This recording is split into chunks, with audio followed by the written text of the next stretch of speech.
inside the dehydrator. That way you can control the temperature and the amount of time that it takes you to dehydrate. Most dehydrators will use 20 to maybe 50 cents for the whole period of time from 10 to 12 hours, which isn't much at all, considering that you can take a whole bushel of tomatoes and put it into 1-quart jar when you're done. If you can that same amount, that would be 16 quarts of tomatoes. It's much easier, so just remember, keep it simple. One of the first things I wanted to show you is apricots. Freshest is always best, but if we have canned apricots, especially the organic, they're very easy to do. What we're going to do is drain off the fluids or liquids from the can, and we're going to pour that out. Then we're going to take our spoon and put the halves or sections of the apricot on the dehydrator trays. The only thing we have to be really careful about is making sure that they don't touch one another, the separate pieces. We're going to put the whole can on the dehydrator tray. If we have a little bit of apples, we can also put those on here as well. It doesn't matter. They won't cross flavor each other or won't run together. When they're done, the whole can of apricots goes into this little place right here. This is that same amount.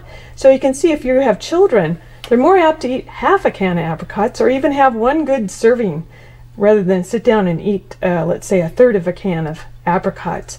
This is the end product. This is dehydrated apricots when they're finished. You can tell that they're still a little pliable, but they'll easily crack. Then they're done. If they're no longer sticky to the touch, then you know they're absolutely at the best. Once they're taken off the trays and dried, they might be a little warm from the trays. Let them cool, then I can put them in a plastic bag or make them into a trail mix, or I can just put them in a glass jar and they can keep forever. The next ingredient that we're going to dehydrate is kale. Herbs and spices are really easy to dehydrate. What you do is just take the kale leaves from your garden or from your local farmer's market, place them on the tray, and you can place them randomly. Dehydrate for about 4 to 6 hours at a temperature of about 110 degrees. When it's done, the kale or even spinach will crack apart like a soda cracker. Then you know it's ready to go. Let it cool for a little bit before you put it in a plastic container or glass container. Once it's ready and has fully dehydrated, you can even make it into little sprinklings. You can add this in soup, salads, you can add it in casseroles, even egg noodles. It's terrific and a nutritional powerhouse. We know that kale is effective against things like breast cancer. There's some added ingredients that we haven't even discovered. So, kale by itself isn't very tasty, but if you add it to casseroles, soups, egg noodles, and dishes, it will be a powerhouse of nutrition that you're adding. Good for your family and good for you. Another really easy thing to dehydrate is mushrooms. Mushrooms, you can get them in your store, farmer's market, or if you know what you're doing, you can be a good forager of them. And they add so much flavor, especially to a stew, casserole, or if you're doing something like bison, cooking with that. It just adds another extra ingredient. The flavor is fabulous. On the dehydrator, you can just randomly place mushrooms.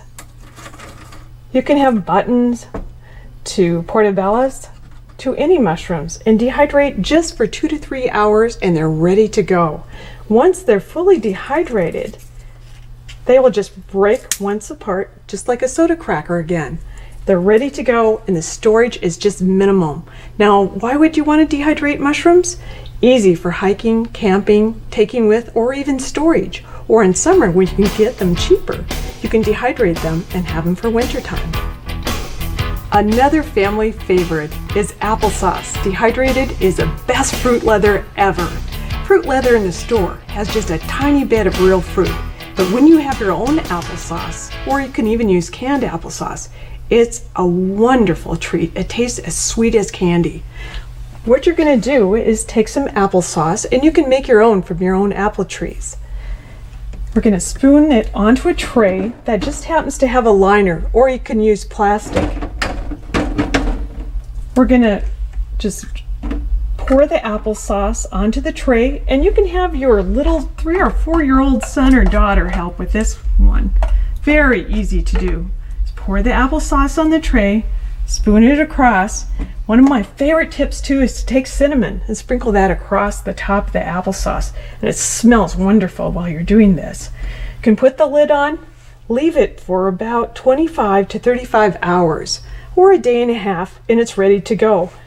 You know when it's done when you're able to peel the applesauce right off the tray.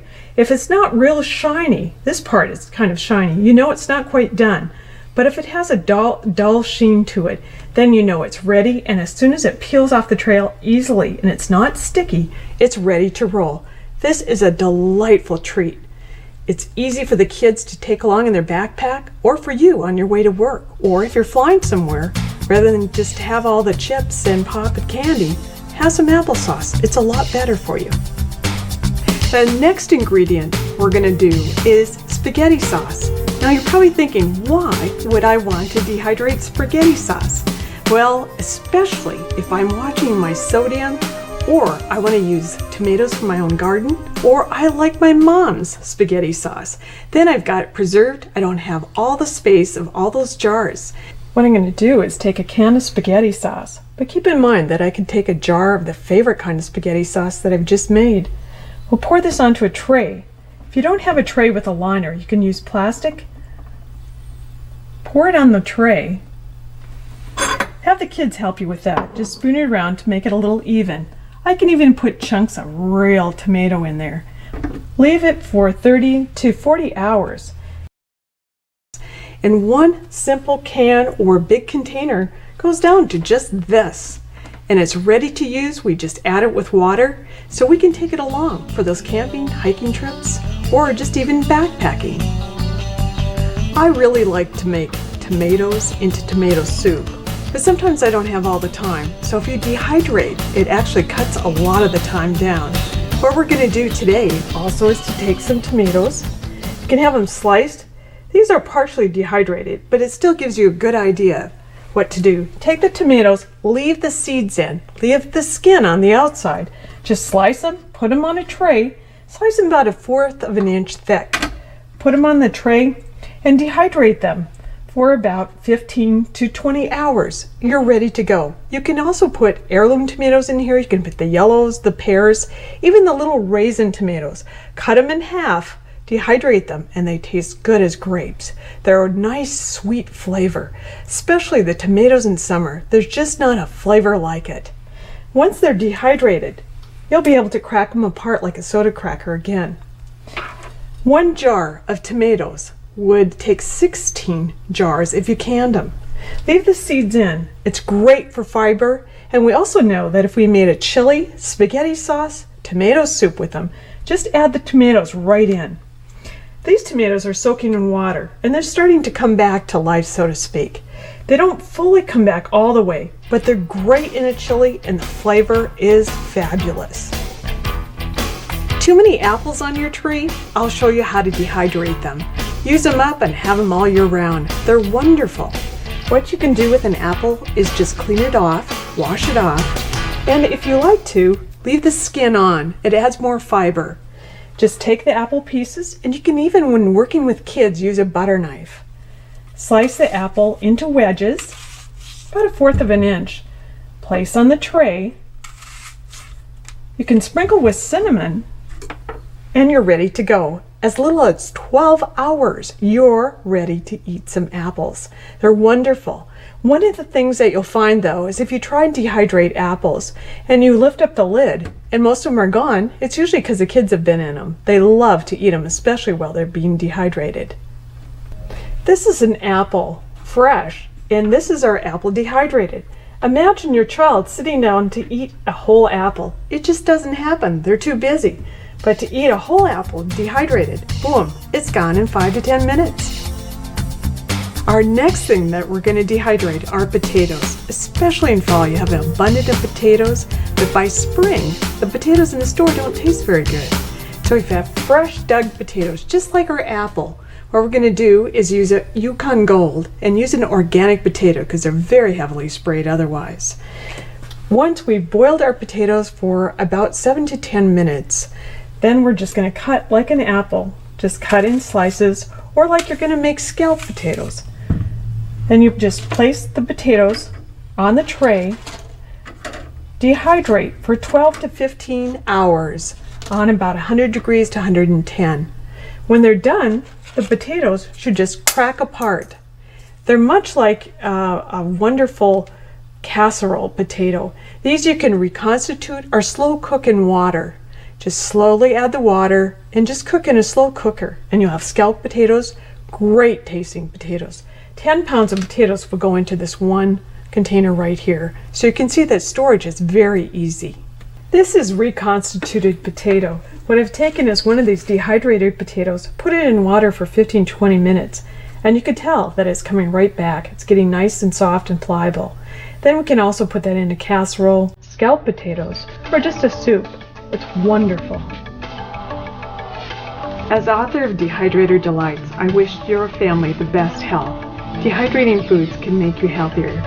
We know that the American diet is full of sodium, fat, and not a lot of fruits and vegetables.